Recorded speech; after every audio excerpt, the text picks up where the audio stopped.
Morning Celkon mobile సమర్పించు business breakfast షోకి స్వాగతం. గ్లోబల్ క్యూస్ ఈ ఫ్రైడే ఉదయం పాజిటివ్గా ఉన్నాయి. ఎకనామిక్ ఆప్టిమిజం కనిపిస్తోంది యుఎస్ ఎకానమీకి సంబంధించి. దీంతో లాస్ట్ నైట్ వరుసగా రెండో సెషన్ యుఎస్ మార్కెట్స్ లాభాలతో క్లోజ్ అయ్యాయి. సో S&P 500 గత రెండు సెషన్స్లో అమెరికన్ ప్రధానమైన ఇండెక్స్ ఇది S&P 500 అనేది. సో S&P 500 గత రెండు సెషన్స్లో 3% పెరిగింది. సో అంతకుముందు 5 సెషన్స్లో 4.2% నష్టపోయింది. దానిలో మెజారిటీ భాగాన్ని రికవర్ చేసుకోగలిగింది. సో ఇక్కడ నుంచి మరింత పెరిగే అవకాశాలు కనిపిస్తున్నాయి. ఎందుకంటే యుఎస్లో అన్ఎంప్లాయ్మెంట్ బెనిఫిట్స్, నిరుద్యోగ భృతి అంటాం మనం తెలుగులో. సో నిరుద్యోగ భృతి కోసం దరఖాస్తు చేసేవారి సంఖ్య తగ్గుతోంది. జాబ్ మార్కెట్ ఇంప్రూవ్ అవుతుంది. ఇవాళ in fact non form payroll data రాబోతుంది. అది కూడా ఎంకరేజింగ్గా పాజిటివ్గా ఉంటుంది అన్న అంచనాతో యుఎస్ మార్కెట్స్ గత రాత్రి ర్యాలీ అయ్యాయి.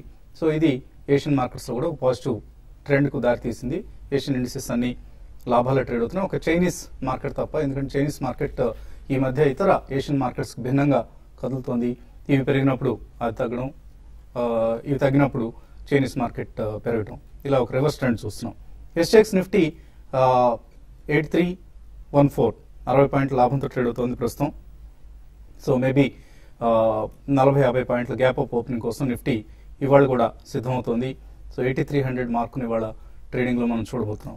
So markets gap up start కోసం ఎదురు చూస్తున్నాయి.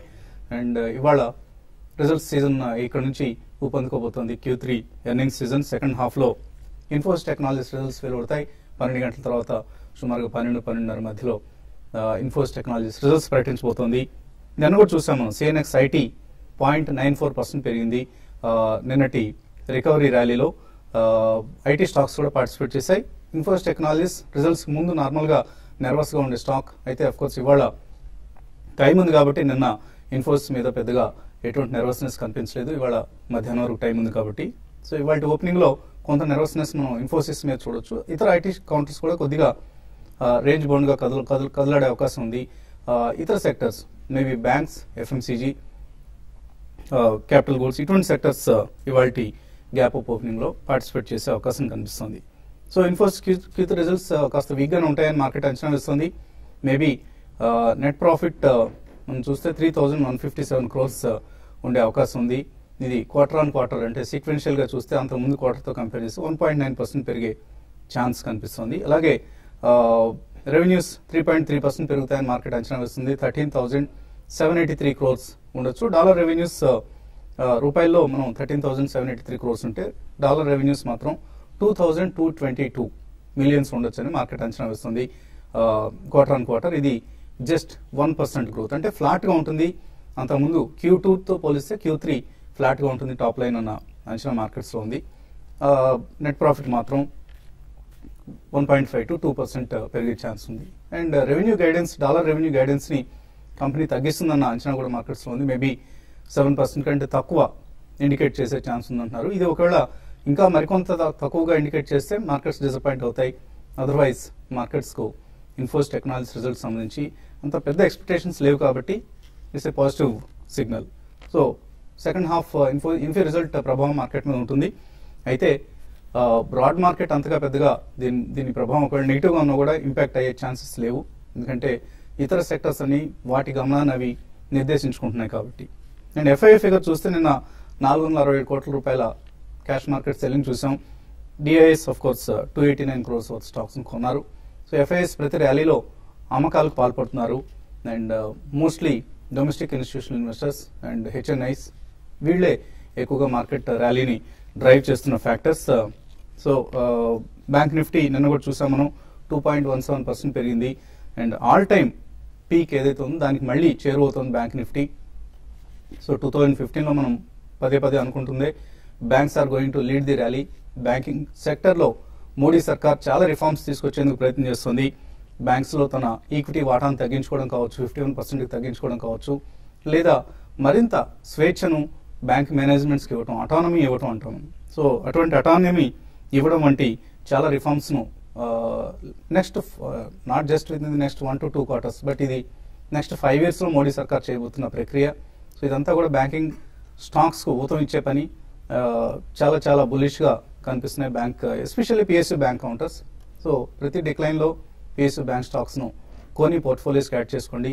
వీటితో పాటు ఇతర ఫైనాన్షియల్ సెక్టర్ లైక్ ఎన్బిఎఫ్సిస్ కావచ్చు, లేదా mortgage companies, housing finance companies like LIC housing or GIC housing, ఇటువంటి దివాన్ హౌసింగ్, ఇటువంటి స్టాక్స్ అన్ని కూడా బయింగ్ అనుకూలంగా ఉన్న సంవత్సరం ఇది, ఏడాది ఇది. ఇంకా మార్కెట్స్ పరిస్థితి గురించి మాట్లాడేందుకు మనతో ఎనలిస్ట్ సిద్ధంగా ఉన్నారు. సో ఇవాళ మళ్ళీ ఒక గ్యాప్ అప్ ఓపెనింగ్ కోసం మార్కెట్స్ సిద్ధమవుతున్నాయి. సో ఎటువంటి సలహా ఇస్తారు ట్రేడర్స్ కు? లాస్ట్ 2 రోజులుగా చూస్తే కనుక మార్కెట్ లోయర్ రేట్ నుంచి ఒక కన్సాలిడేషన్ లేకుండా ఒక స్ట్రాంగ్ రీబౌండ్ ఓపెనింగ్ లోనే 100 పాయింట్స్ వరకు పెరగడం చూసాం. పూర్తిగా గ్లోబల్ క్లోజ్ తోటి పూర్తిగా ఒక హైయర్ లెవెల్లో షార్ట్ కవరింగ్ తోటి మార్కెట్ పెరిగింది. ఒక సస్టైన్డ్ ఇంట్రాడే కంటిన్యూస్ గా అప్ ట్రెండ్ అనేది ఒక బయింగ్ సపోర్ట్ తోటి మనం చూడలేదు. కాకపోతే ఓవరాల్ గా ఈ లాస్ట్ 2 డేస్ రీబౌండ్ తోటి మార్కెట్ కొంచెం పాజిటివ్ బయాస్ గానే మారిందని చెప్పుకోవచ్చు. ఇవాళ కనుక మార్కెట్ వీక్లీ క్లోజింగ్ చాలా ముఖ్యం. వీక్లీ చార్ట్ లో ఒకవేళ కనుక ఇదే లెవెల్లో 8,300 దగ్గర ఇవాళ ఇంచుమించు అక్కడే ట్రేడ్ అయ్యే అవకాశం కనిపిస్తుంది. ఓపెనింగ్ లో 8,300 దగ్గర కనుక స్ట్రాంగ్ గా క్లోజ్ అయిందంటే మటుకు వీక్లీ చార్ట్ ప్రకారం ఒక టెక్నికల్ గా రివర్సల్ బార్ వచ్చినట్టు చెప్పుకోవచ్చు. అప్పుడు మార్కెట్ నెక్స్ట్ వీక్ కూడా ఒక షార్ట్ టర్మ్ అప్ ట్రెండ్ వచ్చే అవకాశం కనిపిస్తుంది. ఇవాళ కనుక మార్కెట్ పాజిటివ్ గా స్ట్రాంగ్ గానే క్లోజ్ అయిందంటే మటుకు వీక్నెస్ లేకుండా లాంగ్ పొజిషన్స్ ని కంటిన్యూ చేయొచ్చు. అలాగే కొన్ని సెలెక్టివ్ స్టాక్స్ లో కూడా లాంగ్ పొజిషన్ తీసుకుని స్ట్రిక్ట్ గా 8,200 కింద స్టాప్ లాస్ పెట్టుకోవచ్చు. అలాగే షార్ట్ పొజిషన్స్ మటుకు పూర్తిగా అవాయిడ్ చేయడం మంచిది. అలాగే ఓవరాల్ గా పుట్ ఆప్షన్స్ కూడా అవాయిడ్ చేయడమే మంచిది. కాల్ ఆప్షన్స్ ఉంటే మటుకు నెక్స్ట్ వీక్ కూడా క్యారీ ఫార్వర్డ్ చేసి ఇవాళ మార్కెట్ స్ట్రాంగ్ గా క్లోజ్ అయింది కాబట్టి. కాకపోతే కన్సాలిడేషన్ లో పెరగలేదు కాబట్టి కొంచెం హైయర్ రేట్ లో ఇంచుమించు మేజర్ హైస్ దగ్గరకు వస్తున్నాం కాబట్టి బ్యాంక్ నిఫ్టీ 19,000 దగ్గర, అలాగే క్యాష్ నిఫ్టీ 8,300, 8,400 దగ్గర నెక్స్ట్ వీక్ ఒక మైనర్ కన్సాలిడేషన్ లో వచ్చే అవకాశం ఉంది. ఆ కన్సాలిడేషన్ లో selective mid caps, small caps, అలాగే ఫ్రంట్ లైన్ స్టాక్స్ లో ఇండిసెస్ పరంగా కానీ లేదంటే కనుక స్టాక్స్ లో చూస్తే కనుక బ్యాంక్ స్టాక్స్ అనేవి చాలా పాజిటివ్ గా క్లోజ్ అయినాయి. నిన్న మనం కూడా అనుకున్నాము బ్యాంక్ స్టాక్స్ కూడా ఒక 10% వరకు కరెక్షన్ పూర్తయిందని. సో వీటిలో Axis bank, Yes bank, SBI, IndusInd bank వీటిల్లో లాంగ్ పొజిషన్ తీసుకోవచ్చు. ఇవాళ స్ట్రిక్ట్ గా స్టాప్ లాస్ అనేది ఫ్యూచర్స్ లో మెయింటైన్ చేయడం ముఖ్యం. ఆన్ ద హోల్ మార్కెట్ కొంచెం పాజిటివ్ గానే ఉందని చెప్పుకోవచ్చు. అలాగే మనం ఈ గత 2 నెలలుగా ఒక 2-3 కరెక్షన్లు చూసాము వీక్లీ చార్ట్, డైలీ చార్ట్ లో. ఈ 3 కరెక్షన్లు కూడా చూస్తే కనుక హైయర్ బాటమ్స్ ఏర్పడేది. సో ఇది కూడా ఒక పాజిటివ్ అంశమే అనుకోవచ్చు. కాకపోతే కొంచెం వీక్లీ చార్ట్ లో 19,000 దగ్గర మేజర్ రెసిస్టెన్స్ ఉంది కాబట్టి దానిపైన కనుక బ్యాంక్ నిఫ్టీ క్లోజ్ అయ్యి అలాగే క్యాష్ నిఫ్టీ కూడా స్ట్రాంగ్ గా క్లోజ్ అయిందంటే మటుకు టెక్నికల్ గా ఒక బ్రేక్అవుట్ వచ్చిందని చెప్పుకోవచ్చు. So on the whole positive గానే ఉంది. లాంగ్ పొజిషన్స్ తీసుకోవచ్చు. బ్యాంక్ స్టాక్స్ లో కూడా, ఫార్మా స్టాక్స్ లో కూడా స్ట్రిక్ట్ గా స్టాప్ లాస్ తోటి. సో ఆల్ సెక్టరల్ ఇండిసెస్ లాభాలతో ముగిశాయి. మిడ్ క్యాప్ స్టాక్స్ ప్రధానంగా చాలా చాలా స్ట్రాంగ్ గా క్లోజ్ అయిపోయి పవర్ డిఫెన్స్ కావచ్చు, టీవీఎస్ మోటార్స్, ఇటువంటి స్టాక్స్ అన్ని 15-20% పెరిగాయి. సో ఈ వాళ్ళు కూడా మిడ్ క్యాప్స్ అవుట్ పర్ఫార్మ్ చేస్తాయనుకుంటున్నారా? ఇటువంటి మిడ్ క్యాప్ ఐడియాస్ వాళ్ళు ఇస్తారు ట్రేడింగ్ కోసం? మిడ్ క్యాపే ఎక్కువ అవుట్ పర్ఫార్మ్ చేస్తాయండి. ఎందుకంటే లార్జ్ క్యాప్ స్టాక్స్ లో నేను నిఫ్టీ 130 పాయింట్స్ పెరిగినా కూడా దానికి అనుగుణంగా అడిషనల్ గా ఓపెన్ ఇంట్రెస్ట్ అనేది బిల్డ్ కాలేదు. ఎక్కువగా ఏదంటే లాంగ్ పొజిషన్స్ ని ఎగ్జిట్ కావడానికి ప్రయత్నం చేస్తున్నారు. కాబట్టి మిడ్ క్యాప్ లోనే ఎక్కువ యాక్షన్ ఉంటుంది. సెలెక్టెడ్ మిడ్ క్యాప్ లో ఈ రోజు ఇంకా అప్ ట్రెండ్ అనేది కొనసాగొచ్చు. జిఎంఆర్ ఇన్ఫ్రాలో నేను కొంత యాక్టివిటీ అనేది వాల్యూమ్స్ పరంగా కొంచెం పెరిగింది కాబట్టి అది ఈ లెవెల్లో కొంచెం పెరగచ్చు. తర్వాత టీవీఎస్ మోటార్స్ నేను 5% పెరిగింది, 21% దాకా ఓపెన్ ఇంట్రెస్ట్ మనం యాడ్ కావడం చూసాము. TVS Motors positional traders current levels అంటే కొంచెం డౌన్ సైడ్ రిస్క్ ఉన్నా కూడా ఎవ్రీ డిప్ ని కూడా బయింగ్ ఆపర్చునిటీగా తీసుకోమని చెప్తాను. తర్వాత నిన్న పిఎఫ్సిలో కూడా చాలా స్ట్రాంగ్ అప్ ట్రెండ్ చూసాము. 280 పైన ఫీచర్స్ లో క్లోజ్ అయింది. పిఎఫ్సి ఇక్కడ నుంచి 292 రూపీస్ దాకా వింటర్డే అని కాకుండా పొజిషనల్ గా పెరగచ్చు. కొన్ని కౌంటర్స్ లో వీక్ ఉన్న కౌంటర్స్ లో కొంత ఈ రోజు షార్ట్ కవరింగ్ రావడానికి అవకాశం ఉంటుంది. లైక్ ఆర్కామ్ ఒకటి చాలా వీక్ గా ఉంది గత కొన్ని రోజులుగా. అయితే ఈ రోజు ఈ కౌంటర్ లో షార్ట్ కవరింగ్ వస్తుంది. అయితే బ్యాంకింగ్ స్టాక్స్ యాక్సిస్ బ్యాంక్ తర్వాత ఐసిఐసిఐ బ్యాంక్ లాంటివి హయ్యర్ లెవెల్లో కొంత ఈ రోజు సెల్లింగ్ అనేది రావచ్చు. నిన్న వీక్ గా ఉన్న రిలయన్స్ కౌంటర్ ఈ రోజు చాలా స్ట్రాంగ్ ఉంటుంది. బ్యాంక్ నిఫ్టీ కూడా ఈ రోజు ఒక 200-250 పాయింట్స్ గ్యాప్ అప్ లో ఓపెన్ అవుతుంది. బ్యాంక్ నిఫ్టీలో మాత్రం కొంచెం 19,000 పైన హ్యూజ్ రెసిస్టెన్స్ అనేది ఫేస్ చేస్తుంది. కాబట్టి 19,000 పైన సస్టైన్ అయితేనే లాంగ్ పొజిషన్ తీసుకోమంటాం. లేదంటే మాత్రం ఎవరైతే లాంగ్ ఉంటే వాళ్ళు షార్ట్ టర్మ్ కోసం ఒకసారి బ్యాంక్ నిఫ్టీలో లాంగ్ పొజిషన్ ఎగ్జిట్ కమని చెప్తానండి. సో మిడ్ క్యాప్స్ నేను చాలా చాలా స్ట్రాంగ్ గా ట్రేడ్ అయ్యాయి. గ్రావిటా ఇండియా కావచ్చు లేదా పేపర్ డిఫెన్స్ కావచ్చు, ఇటువంటి స్టాక్స్ అన్నింటిలో కూడా huge buying interest, delivery based buying కూడా జరగడం చూసాం. సో ఇవాళ కూడా mid caps like Walchand Nagar కావచ్చు, ఇటువంటి స్టాక్స్ అన్ని లైమ్ లైట్ లో ఉండే అవకాశం ఉంది. So watch mid cap stocks ఇవాళ కూడా. కాలర్స్ లైన్ ఉన్నారు. శ్రీకాకుళం నుంచి రాజు లైన్ ఉన్నారు. First caller. హలో, నమస్తే నమస్తే అండి, అడగండి. R power on mobile global చాలా 100 రూపాయల మీద ఆన్ మొబైల్ గ్లోబల్ ఉంటుందండి. ఆర్ పవర్ 120 రూపాయలు ఉంటుంది. ఇప్పుడు ఆర్ పవర్ అదని పవర్ ఒకటి కొనొచ్చు. నెక్స్ట్ ఆన్ మొబైల్ పరిస్థితి, అలాగే పటేల్ ఇంజనీరింగ్ 120 రూపాయల మీద ఉండిపోయి సార్. అమ్మమంటారా దగ్గర వచ్చి ఉంచమంటారా? ఈ 4 స్టాక్స్ ఒక 5-10 ఏళ్ళకి పవర్ స్టాక్స్ ఎలాగుంటాయి కొనేసి యావరేజ్ చేయమంటారా వద్దా? పవర్ స్టాక్స్ మీరు టూ లాంగ్ వ్యూ తీసుకుంటే మేబీ బాగానే ఉండొచ్చండి. ఎందుకంటే ఇక్కడ ఎప్పటికప్పుడు రకరకాల ప్రాబ్లమ్స్ సఫర్ అయ్యే సెక్టర్ ఇది. ప్రస్తుతానికి డెట్ బర్డెన్ కంపెనీస్ అన్నిటి మీద బాగా ఇంపాక్ట్ చూపిస్తుంది. అండ్ కోల్ సప్లై మొన్నటి వరకు దయనీయంగా ఉంది, ఇప్పుడు కొద్దిగా ఇంప్రూవ్ అవుతుంది. సో మేబీ రాబోయే రోజుల్లో కోల్ ప్రొడక్షన్ డబల్ చేస్తూ ఉంటున్నారు కోల్ ఇండియా వైపు నుంచి. సో కోల్ సెక్టర్ నుంచి అవుట్పుట్ పెరిగితే డెఫినెట్లీ పవర్ కంపెనీస్కి ఫ్యూయల్ లింకేజెస్ ఇంప్రూవ్ అవుతాయి. సో ఇవన్నీ కూడా positive developments. But at the same time companies debt burden తగ్గించుకోవాలి, ఇంట్రెస్ట్ కాస్ట్ తగ్గించుకోవాలి. వడ్డీ రేట్లు తగ్గితే మరి కొంత బెనిఫిట్ వచ్చే అవకాశం కూడా ఉంది. మేబీ 5 year వ్యూ అయితే బాగానే ఉండొచ్చు పాజిటివ్ గానే. బట్ దానికంటే కూడా ఇతర infrastructures like ports, for instance Adani ports తీసుకున్న అదానీ పవర్ కంటే కూడా maybe it will yield you better result. So ఆయన ఆన్ మొబైల్, ఆర్ పవర్ ఉన్నాయి, ఏం చేయాలి? ఆన్ మొబైల్ అయితే మీరు హోల్డ్ చేయండి అండి. కరెంట్ అవర్స్ నుంచి ఇది చాలా స్ట్రాంగ్ గా రాస్ట్ కొన్ని రోజులుగా ఉంది. మీరు తీసుకున్న 100 రూపాయలు అనేది డెఫినెట్ గా వస్తుంది.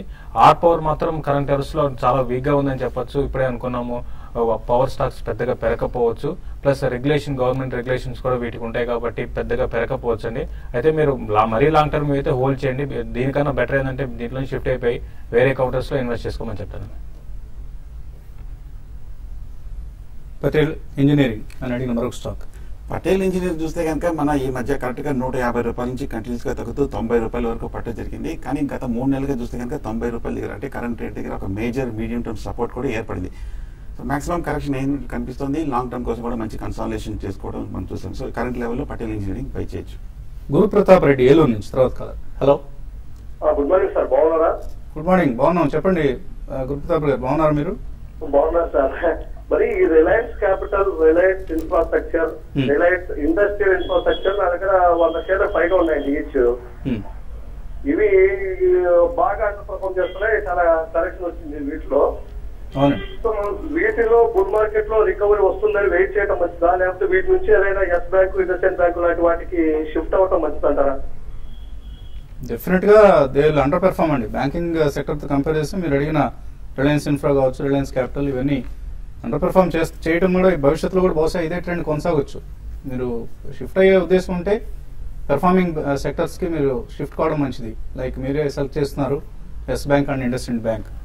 ఇప్పుడు అన్ని కూడా ఏడీఐజీ ప్యాక్ లో మీరు గతంలో చాలా సార్లు చెప్పడం జరిగిందండి. నేను ఏడీఐజీ ప్యాక్ స్టాక్స్ అన్ని కూడా చిన్న కరెక్షన్ వచ్చినా కూడా హెవీగా రియాక్ట్ అవుతున్నాయి. కాబట్టి న్యూ లోస్ వస్తున్నాయి కొన్ని స్టాక్స్ అయితే లైక్ ఆర్కామ్ లాంటివి.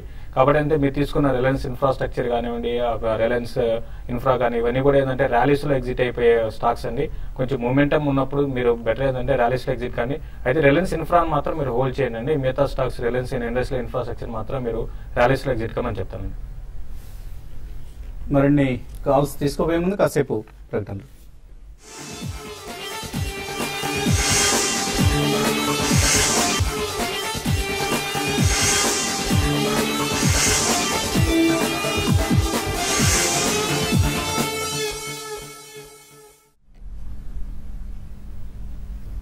సెల్కాన్ మొబైల్ సమర్పించే బిజినెస్ బ్రేక్ఫాస్ట్ షోకి తిరిగి స్వాగతం. ఈ మధ్య మనకు బుల్ మార్కెట్ ట్రెండ్ లో ఎప్పటికప్పుడు కనిపించే ఫినామినా ఇది. సో చిన్న కంపెనీలు ఫండమెంటలీ అసలు ఎటువంటి సత్తా లేని కంపెనీస్ షేర్లు కూడా పెరుగుతూ ఉంటాయి. సో అటువంటి కంపెనీస్ ఈ మధ్య కూడా మళ్ళీ యాక్టివ్ అవుతున్నాయి. తాన్లా సొల్యూషన్స్ ఈ కంపెనీ ఇప్పుడు ఆల్మోస్ట్ నాన్ ఆపరేషనల్, ఏమీ జరగటం లేదు ఆ కంపెనీలో. ప్రమోటర్ కూడా ఆయన వేరే బిజినెస్ చేసుకుంటున్నట్లుగా మనకు తెలుస్తుంది. సో సందేహాస్పదులైన, అనుమానాస్పదులైన వ్యక్తులు లేదా ప్రమోటర్ల నిర్వహణలో కనిపించే కంపెనీస్ ఇవన్నీ కూడా తాన్లా సొల్యూషన్స్, మీక్ ఎలక్ట్రానిక్స్, ఐసిఐసిఐ ఆ కంపెనీ కూడా ఆల్మోస్ట్ ఇప్పుడు ఎటువంటి ఆపరేషన్స్ కొనసాగించలేదు. అలాగే వైబ్రాంట్ డిజిటల్ చాలా ఎక్కువ బాగా పెరిగిన స్టాక్ ఇది. సో కంపెనీ టర్న్ ఓవర్ చూస్తే ఎక్కడో ఉంటుంది, నెట్ ప్రాఫిట్ 0 ఉంటుంది. సో ఏమవుతుంది అన్న అనుమానాలు రేకెత్తించే కంపెనీస్ ఇవన్నీ కూడా. సో ఇటువంటి కంపెనీస్ని దయచేసి వాటి జోలికి వెళ్ళొద్దు. ప్రమోటర్లు లేదా మధ్యలో ఉండే ఆపరేటర్లు వీళ్ళు మన డబ్బు కాజేయడానికి ఈ కంపెనీల షేర్లలో యాక్టివ్గా ట్రేడింగ్ జరుగుతున్నట్లుగా భ్రమలు కల్పిస్తుంటారు. అండ్ మనం పొరపాటున నిన్న మొన్న పెరిగింది, లాస్ట్ 1 month లో డబుల్ అయిపోయింది, ఇంకా ఇక్కడ నుంచి కూడా డబుల్ అవుతుంది. ఇటువంటి రూమర్స్ టిప్స్ ఆధారంగా కొంత ఆకర్షణకు లోనవుతూ ఉంటాం. అటువంటి కంపెనీల పట్ల జాగ్రత్తగా ఉండాలి. ఫండమెంటలీ స్ట్రాంగ్ కంపెనీస్లో ఉంటే మార్కెట్స్ ఒకవేళ అనుకోని పరిస్థితిలో ఏ గ్లోబల్ క్రైసిస్ లాంటిదో వచ్చి పడిపోయినప్పుడు ఫండమెంటలీ స్ట్రాంగ్ కంపెనీస్ అయితే నిలదొక్కోగలుగుతాయి. ఇటువంటి ఆపరేటర్ డ్రివెన్ కంపెనీస్ అయితే నష్టపోతూ ఉంటాం. సో కేర్ఫుల్గా ఉండాలి. తర్వాత కాలర్ లైన్ ఉన్నారు, సూర్యబాబు నర్సాపురం నుంచి. హలో. నమస్తే వసంత్ గారు. మేము ఏఆర్ఎస్ సినప 2008లో 370 రేంజ్ లో కొన్నాం సార్. మళ్ళీ 70 రూపాయలు కొన్నాం. అది టర్న్ అరౌండ్ వచ్చింది అంటున్నారు, వెయిట్ చేయొచ్చా? అలాగే జిఎస్సి హౌసింగ్ ఫైనాన్స్ ప్రాఫిట్ లో ఉందండి, 170 లో కొన్నాను. ప్రాఫిట్ బుక్ చేయమంటారా, వెయిట్ చేయమంటారా?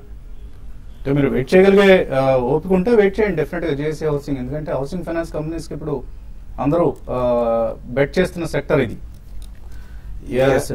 ఏఆర్ఎస్ఎస్ ఇన్ఫ్రామేటివ్ చూస్తే టెక్నికల్ గా 20 రూపాయల నుంచి 70 రూపాయల వరకు పెరిగి మళ్ళీ ఈ మధ్య కాలంలో కరెక్షన్ లో 70 నుంచి మనం తగ్గడం చూసాము. కరెక్ట్ గా 40 రూపాయల వరకు తగ్గడం చూసాము. కానీ అలాగే లాస్ట్ 1 week లో కూడా కొంచెం స్ట్రాంగ్ రికవరీ, టెక్నికల్ గా వీక్లీ చార్ట్ లో కూడా బ్రేక్అవుట్ అయ్యి 50 రూపాయల పైన నిలదొక్కుంది. షార్ట్ టర్మ్, మీడియం టర్మ్ రెండు చూస్తే కనుక కొంచెం పాజిటివ్ గా మారింది. నా ఉద్దేశం ఏమాత్రం ర్యాలీ వచ్చిందని కనుక లాస్ట్ మంత్ హై వచ్చిన ఒక 70 రూపాయల దగ్గర వరకు వెళ్ళే అవకాశం కనిపిస్తుంది.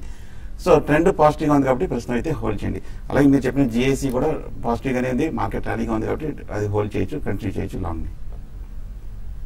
శ్రీధర్ హైదరాబాద్ నుంచి తర్వాత కాలర్. హలో శ్రీధర్, అడగండి sir. Good morning sir. Good morning. అది టాటా పవర్ ఎలా ఉంది సార్? అది ఫ్యూచర్ టాటా పవర్ కొందాం అనుకుంటున్నారా, కొన్నారా మీరు? ఆల్రెడీ ఉన్నాయి, 100 స్టాక్స్ ఉన్నాయి సార్. ఎంతకాలం హోల్డ్ చేస్తారు? ఒక 15 days క్రితం తీసుకున్నాను. ఏంటి ఈ మధ్య తీసుకున్నారు, ఎప్పటి వరకు ఉంచుతారు? దీన్ని ఎంతకాలం హోల్డ్ చేసే ఉద్దేశం ఉంది? ఇది 87-90 వరకు వస్తుంది సార్. నిజమైన అది ఓకే, మీరు short term player. So short term కోసం టాటా పవర్ తీసుకున్నారు, హోల్డ్ చేయొచ్చు. అంటే కొంచెం ఈ స్టాక్ లో అయితే లాస్ట్ కొన్ని రోజులు ఒక అప్ ట్రెండ్ అనేది ఉందండి. అంటే మీరు అన్నట్టుగా 80 రూపీస్, అంటే 82 ఆ లెవెల్ కానీ క్రాస్ అయితే 88 దాకా వెళ్ళొచ్చు. బట్ దీనికి మీరు అరౌండ్ 78 దగ్గర స్టాప్ లాస్ పెట్టుకొని మీరు హోల్డ్ చేయండి. బెటర్ ఏంటంటే కొంచెం ప్రాఫిట్స్ ఉన్నా కూడా బయటపడమే చాలా వరకు బెటర్ అండి ఈ స్టాక్ లో. ఓకే అండి. సో కేపీ నాయుడు విశాఖపట్నం నుంచి ఆయన ఒక పెద్ద పోర్ట్ఫోలియో పంపించారు. ఇంత పెద్ద పోర్ట్ఫోలియోకి మనకుండే ప్రతి కాలర్కి మనం కేటాయించగలిగే సమయం 30 seconds అండి. సో కొద్దిగా మీరు ఒక 3-4 స్టాక్స్, ఇంపార్టెంట్ స్టాక్స్ అనుకునే వాటిని మీరు పంపిస్తే వాటికి మనం సలహా ఇచ్చే ప్రయత్నం చేస్తాం. దుర్గా ప్రవీణ్ అడుగుతున్నారు, బెర్జర్ పెయింట్స్ కరెంట్ లెవెల్స్ లో తీసుకోవచ్చా? బెర్జర్ పెయింట్ టెక్నికల్ గా పాజిటివ్ గానే కనిపిస్తుందండి, బాగా బుల్లిష్ గానే ఉంది. ఇప్పుడు కొంచెం కరెంట్ రేట్ అయినా ఒక 230-40 రూపాయల దగ్గర ట్రేడ్ అవుతుంది. స్ప్లిట్ తర్వాత బై చేయొచ్చు. భారతీ ఇన్ఫ్రాటెల్ 210లో కొన్నారు, సుధాకర్ బాబు, హోల్డర్ సెల్. హోల్డ్ చేయండి. భారతీ ఇన్ఫ్రాటెల్ చూస్తే కనుక కంటిన్యూస్ గా మనం 200 రూపాయల నుంచి 360-70 రూపాయల వరకు పెరిగి హై రేట్ లో కూడా బాగా సస్టైన్ అవుతుంది. హోల్డ్ చేయండి, బై చేయొచ్చు. Jain irrigation, Camlin fine sciences 6 months కోసం తీసుకోవచ్చా? నాని అడుగుతున్నారు. అంటే జైన్ ఇరిగేషన్ అయితే కంటిన్యూస్ గా లోస్ వస్తున్నాయండి. అంటే మీరు ట్రేడింగ్ పరంగా ఒక డెడ్ క్యాప్ బౌన్స్ వచ్చినప్పుడు మీరు ఎగ్జిట్ అయిపోతే మీరు తీసుకోవచ్చు. క్యామ్లిన్ ఫైన్స్ కెమికల్స్ అయితే మనం కరెంట్ అవర్స్ లో మీరు బై చేసుకోవచ్చు అండి. పవన్ కుమార్ అడుగుతున్నారు, పిఎన్బి, ఎస్బీఐ రెండిట్లో ఏది బెటర్ బ్యాంక్? రెండు మంచివేనండి. రెండు ఒక 10% వరకు రియాక్షన్ ఇచ్చాము. రెండు సపోర్ట్ దగ్గర ట్రేడ్ అవుతుంది. రెండు కన్సాలిడేషన్ అని రెండింటిలోనే ఈక్వల్ గా బై చేయొచ్చు. డెఫినెట్లీ లీడర్ ఎస్బీఐ అండి, state bank of India. So ఎటువంటి అనుమానం లేదు. బట్ కొద్దిగా మీరు పిఎన్బిలో కూడా ఇన్వెస్ట్ చేస్తే రెండు బ్యాంక్స్ కంబైన్డ్ గా మంచి రిజల్ట్ ఇచ్చే అవకాశం ఉంది మీకు. వెంకటరమణమూర్తి అడుగుతున్నారు, ఓకే, కుటుంబరావు రికమెండేషన్, ఆయన ఈమెయిల్ అడ్రస్ పంపించాలట. అవి సాధ్యపడే పని కాదండి. మీరు శనివారం మధ్యాహ్నం వచ్చి 1:30 ప్రోగ్రామ్ చూడటానికి ప్రయత్నించండి. లేకపోతే యూట్యూబ్ లో కూడా రికమెండేషన్స్ అందుబాటులో ఉంటాయి. BHEL, Tata communications short term investment కోసం ఎలా ఉంటాయి? రామకృష్ణ అడుగుతున్నారు. రెండు బాగానే ఏంటండి. బిహెచ్ఎల్ 290 రూపీస్ నుంచి 280 వరకు కొంచెం ఈ మధ్య తగ్గడం చూసాము. టెక్నికల్ గా పాజిటివ్ గా కనిపిస్తుంది. టాటా కమ్యూనికేషన్ కూడా కమ్యూనికేషన్స్ లో బాగా స్ట్రాంగ్ గానే కనిపిస్తుంది. ఈ లెవెల్ లో కొంచెం సపోర్ట్ కనిపిస్తుంది. హోల్డ్ పై చేయొచ్చు. ఇంటెలెక్ట్ అండ్ జ్యోతి స్ట్రక్చర్స్ ఈ రెండు కొనొచ్చా? కార్తీక్ అడుగుతున్నారు. జ్యోతి స్ట్రక్చర్ అయితే మీరు లాంగ్ టర్మ్ కోసం అయితే కొనొచ్చు అండి. ఇంటెలెక్ట్ మాత్రం మీరు అవాయిడ్ చేయమని చెప్తాను. ఇంటెలెక్ట్ డెఫినెట్ గా తీసుకోండి. ఎందుకంటే బ్యాంకింగ్ సెక్టర్ బాగుంటుంది, పెర్ఫార్మ్ చేస్తుందని అనుకుంటున్నాం కాబట్టి ఈ సమయంలో బ్యాంకింగ్ రంగానికి సాఫ్ట్వేర్ సర్వీసెస్ అందించే కంపెనీ ఇది. బిఎఫ్ఎస్ఐ సర్వీసెస్ మీద ఫోకస్ చేసే కంపెనీ. నేను కూడా బాగా పెరగడం చూసాం ఇంటెలెక్ట్ డిజైన్. సో డెఫినెట్ గా డిక్లైన్స్ లో యాడ్ చేసుకుంటూ ఉండండి. రవికాంత్ అడుగుతున్నారు, జేబీ కెమికల్స్ 211 రూపాయలు, సిండికేట్ బ్యాంక్ 129లో కొన్నారు, ఏం చేయాలి? రెండు కరెక్ట్ గా సపోర్ట్ దగ్గర ఉంది. గత 3 నెలలుగా మనం కరెక్షన్ చూసాము. రెండు స్టాక్స్ ఈ లెవెల్ కన్సాలిడేషన్ అవుతుంది, బై. అండ్ ఇన్ఫోసిస్ 1990లో కొన్నారు. ఇన్ఫోసిస్ అయితే మీరు రిజల్ట్ వరకు వెయిట్ చేయమని చెప్తానండి. రిజల్ట్ కొంచెం మాత్రం డిసప్పాయింట్ చేసినా కూడా స్టాక్ లో కరెక్షన్ రావచ్చు. ఒక 2000 పైన సస్టైన్ అయితేనే మీరు హోల్డ్ చేయండి, లేదంటే మాత్రం అవాయిడ్ చేయండి. రామన్ ఛత్తీస్గఢ్ నుంచి కెయిన్ ఇండియా లాస్ లో ఉన్నారు, లాస్ బుక్ చేయాలా, హోల్డ్ చేయొచ్చా? ఇప్పుడే కొంచెం సపోర్ట్ తీసుకొని నిన్నే కొంచెం యాక్టివిటీ కూడా బిగిన్ అయినట్టు కనిపిస్తుంది. 230 రూపీస్ దగ్గర అట్రాక్టివ్ కనిపిస్తుంది, బై తీసుకోవచ్చు, హోల్డ్ చేయొచ్చు. ఎర్రం భాస్కర్ గతి బ్లూ డాట్ 1 year కోసం తీసుకోవచ్చా? గతి బ్లూ డాట్ రెండు కూడా 1 year కోసం తీసుకోవచ్చు. అయితే కరెక్షన్స్ లో తీసుకోండి, ఇవి రెండు కూడా బాగా పెరిగాయి, ఓవర్ బాట్ లో ఉన్నాయి, కరెక్షన్స్ లో తీసుకోండి. ఐఎన్జీ 670లో, అపోలో 69 రూపాయలు, డాక్టర్ రెడ్డిస్ 3000లో కొన్నారు, ప్రాఫిట్ బుక్ చేసుకోవచ్చా ప్రకాష్? మూడు కొంచెం slow and study up trend మనం చూస్తున్నాము, మార్కెట్ పాజిటివ్ అనేది, హోల్డ్ చేయాలి. ఓరియంట్ సిమెంట్ మంచి ఇన్వెస్ట్మెంట్ అయినా శివకుమార్ అడుగుతున్నారు. ఇన్వెస్ట్మెంట్ కి ఓరియంట్ సిమెంట్ మంచిదేనండి, మీరు బై చేయొచ్చండి. ఓరియంట్ సిమెంటే కాదు, మంగళం సిమెంట్ ఇది ఆల్సో బెటర్ బెట్ అండి. Next maybe 6 months to 18 months cement is also going to be a vibrant sector. So cement stocks కొనాలనుకునే వాళ్ళు ఈ 2 స్టాక్స్ మీరు యాడ్ చేసుకోవచ్చు, including of course JK Lakshmi, JK cements లాంటివి కూడా యాడ్ చేసుకోవచ్చు. ఇది ఇవాల్టి Celkon mobile business breakfast show. మధ్యాహ్నం 1:30 మళ్ళీ స్మార్ట్ ఇన్వెస్ట్లో కలుద్దాం.